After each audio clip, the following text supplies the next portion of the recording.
आज प्रकट हो गए और भगवान ने दौड़कर हिरण्यकश्यप को पकड़ लिया और पकड़कर बहुत समय तक युद्ध किया।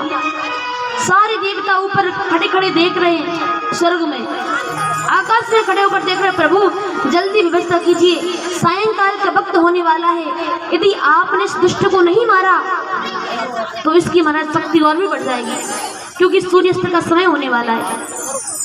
तो भगवान ने युद्ध करते करते ऐसी लीला की कि अपने लंबे लंबे नाखूनों के द्वारा जैसे ही हिरण्यकश्यप को मारने को तैयार हुए, उसको अपनी गोद में बैठा लिया और जैसे ही भगवान मारने का प्रयास करते हैं, हिरण्यकश्यप मुस्कुराता है, कहते तुम मुझे नहीं मार पाओगे। भगवान ने कहा क्यों नहीं मार पाएंगे? हिरण्यकश्यप कहता है सरकार मुझे ब्रह्मा जी ने वरदान दिया है। अच्छा, तुम्हें कौन सा वरदान प्राप्त है? जरा अपने वरदान तो बताओ। हिरण्यकश्यप कहता है सरकार मुझे ब्रह्मा जी ने वरदान दिया है कि ना मैं दिन में मरूं ना रात को मरूं। भगवान ने कहा बेटा चिंता मत करो, ना ये दिन है ना रात्रि है, सायंकाल गौ धोली की बेला है। अच्छा सरकार तो भी नहीं मर सकता, अभी क्यों नहीं मरोगे? सरकार मुझे वरदान प्राप्त है कि ना ऊपर मरूं ना नीचे मरूं। भगवान ने कहा उसकी भी टेंशन तुम मत करो, हमको सब पता है, बताओ तुम कहाँ पर हो? ना तुम ऊपर हो ना नीचे हो, मेरी जंघा पर मेरी गोद में बैठे। अब थोड़ा घबरा गया। भगवान ने कब तो मर जाओगे ना? ना सरकार तब भी नहीं मरूंगा। अब क्या हुआ? सरकार मुझे वरदान प्राप्त है ना अस्त्र से मरूं ना शस्त्र से मरूं। भगवान ने कहा तुम ज्यादा टेंशन मत करो, देखो मेरे पास ना तो अस्त्र है ना शस्त्र है, लंबे लंबे नाखून स्पेशल तुम्हारे लिए बनाए। अब पसीना पसीना हुआ, घबरा गया। नहीं सरकार तो भी नहीं मार पाओगे। भगवान ने कहा क्या हो गया? सरकार मुझे ब्रह्मा जी ने वरदान दिया है ना मनुष्य से मरूंगा ना पशु से मरूंगा। भगवान ने कहा उसकी भी चिंता मत करो, मुझे देखो मैं तुमको मनुष्य दिख रहा हूँ कि पशु दिख रहा हूँ? ना सरकार, ना तो आप मनुष्य हो ना पशु हो, आपका मुख केवल पशु का है, शेर का है और शरीर मनुष्य का है। अब परेशान हो गया, नेत्र बंद की, ध्यान किया। नहीं सरकार तब भी नहीं मार पाओगे। क्यों? मुझे ब्रह्मा जी ने वरदान दिया है कि ना तो मैं आपकी बनाई हुई, ब्रह्मा जी की बनाई हुई सृष्टि की किसी प्राणी से नहीं मरूंगा। अब मार पाओगे? भगवान ने कहा उसकी चिंता तुम मत करो। क्यों? क्योंकि ब्रह्मा जी ने मुझे नहीं बनाया, बल्कि मेरी ही नाभि से कमल निकला तो उसमें ब्रह्मा जी का प्राकट्य हुआ। ब्रह्मा जी मुझे नहीं बनाते, मैंने ब्रह्मा को बनाया। अब घबरा गया, पसीना पसीना हो गया। तुरंत याद आया सरकार इसके बाद भी नहीं मार पाओगे। भगवान ने कहा क्या हो गया? सरकार मुझे ब्रह्मा जी ने वरदान दिया है कि 12 महीने में किसी महीने नहीं मरूंगा, तो कैसे मारोगे? भगवान ने कहा अच्छा, अपने आप को ज्यादा होशियार समझता है, चालाक समझ रहा है, लेकिन हम भी तुम्हारे परदादा बैठे। अरे बेटा देखो तो सही, ये 12 महीने नहीं है, 13वां महीना चल रहा है। स्पेशल अधिक मास पुरुषोत्तम मास स्पेशल तुम्हारे लिए बनाया है। हिरण्यकश्यप कहता सरकार 13 महीने होते हैं, यदि मुझे पहले पता होता कि 13 महीने होंगे तो मैं 13 मांग लेता।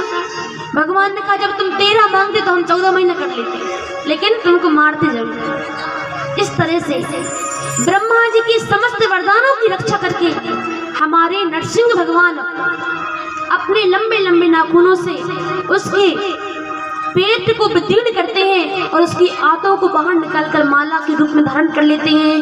बोलिए कृष्ण कन्हैया लाल की, नरसिंह भगवान की। नरसिंह भगवान ने हिरण्यकश्यप का उद्धार कर दिया और भगवान अब जोर जोर से हुंकार कर रहे हैं। भगवान को जोर से क्रोध आ रहा है। अब ब्रह्मा जी ने विचार किया कि भगवान ने दुष्ट का दमन कर दिया, राक्षस को मार दिया, तो नियम है कि भगवान की स्तुति करना चाहिए, स्तुति करनी चलती है।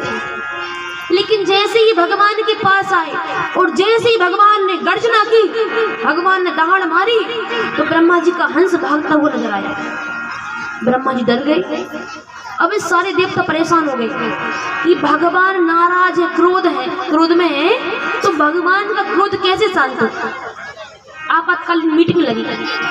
मीटिंग में प्रस्ताव रखा गया कि इसका उपाय क्या है?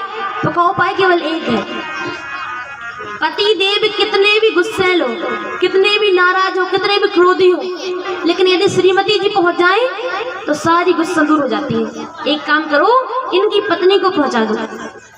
लक्ष्मण जी से कहा, तो लक्ष्मण जी तो महाराज कृपा की मूर्ति है।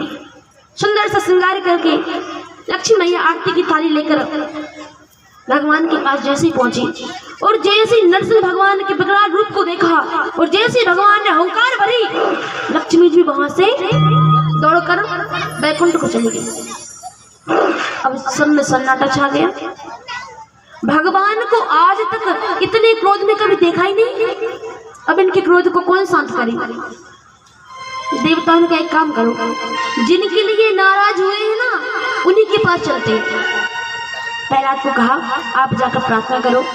तो प्रहलाद जी महाराज भगवान के सानिध्य में गए। भगवान के समीप जैसे ही पहुंचे, भगवान के चरणों को पकड़ लिया और जैसे ही प्रहलाद जी ने भगवान के चरणों को पकड़ा, प्रणाम किया, तुरंत भगवान ने प्रहलाद जी को अपने हाथ से उठाकर गोद में बैठा दिया।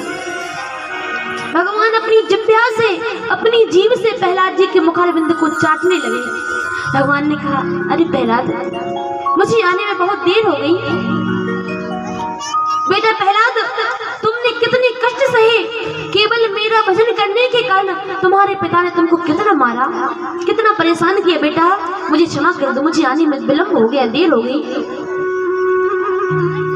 प्रहलाद जी भगवान की सुंदर स्तुति करते हैं। अब प्रहलाद जी से भगवान प्रसन्न हो गए। भगवान ने कहा, प्रहलाद कुछ मांग लो। प्रहलाद जी ने कहा, ना सरकार, मुझे कुछ नहीं चाहिए।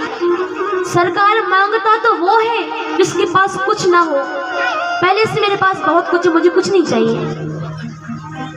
भगवान ने कुछ तो मांग लो। प्रहलाद जी ने कहा, नहीं सरकार, यदि आपकी देने की इच्छा ही है तो एक वरदान दे दीजिए।